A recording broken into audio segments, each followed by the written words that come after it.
It is 9 minutes to 8 o'clock, and people always like to know something about the history of the area they live in. I know I do.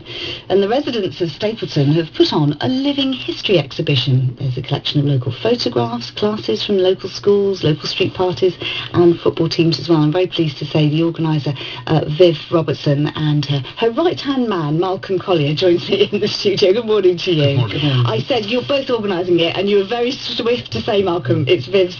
It is. It's Viv's ideal, and she's been the instigator of it all. Just tell me then, Viv, what actually is a living history exhibition?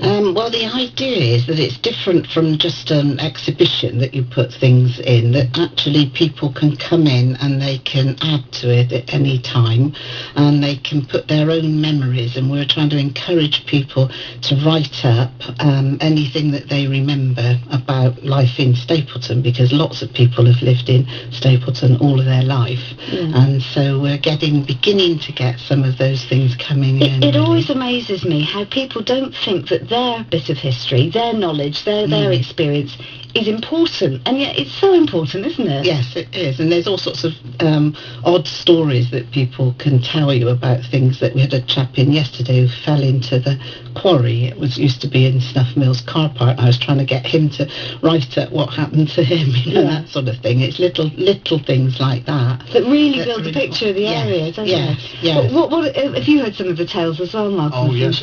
What's encouraged me, I've been there about half a dozen times, is each time you go there's something different, and we're getting some quite young people as well. Their parents lived in Stapleton, and they've come up with good stories, and some elderly people whose parents, were at the church. So yes, it's been very, very interesting for us, and the comments from people that visited have been fantastic.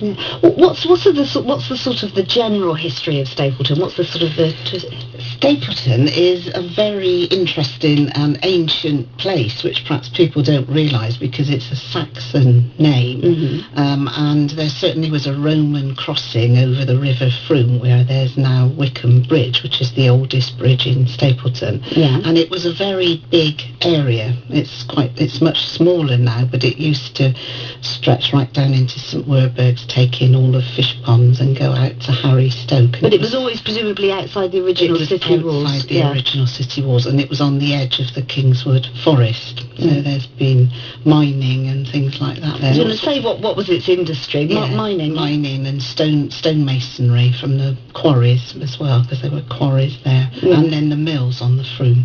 So those were the main occupations. When you look through the old registers, you can see that time and time again, sort of mason and things like that, and it's really interesting. And of course it was in the sort of 18th century, it was a place where the wealthy escaped from a rather unpleasant Bristol city.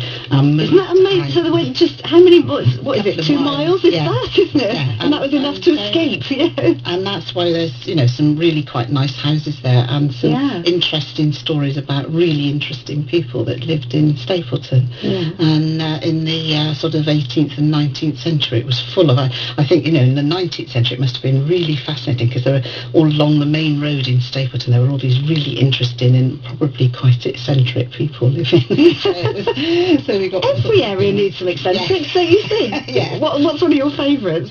So I think one of my favourites is a chap called John Bowring, who invented the florin, apparently, and was a government minister, made quite a lot of money, and then went over to China and lost some British territories in some battle, some row he had with the Chinese government, and it's quite an interesting story. So he's quite interesting. And then John Frost, the Chartist, lived in Stapleton. That was from Newport, and had been deported to Australia for about 30 years and came back, and that sort of thing. Came back and lived in Stapleton. So there were all sorts of people there, and it must have been a very vibrant, interesting place, I think. Yeah, and continues to be so, doesn't it? I think so. Yeah, absolutely. So just remind us of the details then of where it is and what you would like people to do. Well, it's the Holy Trinity Church, Stapleton, which is the church at the top of Bell Hill by Colston Boys' School, or Colston Collegiate as one should call it.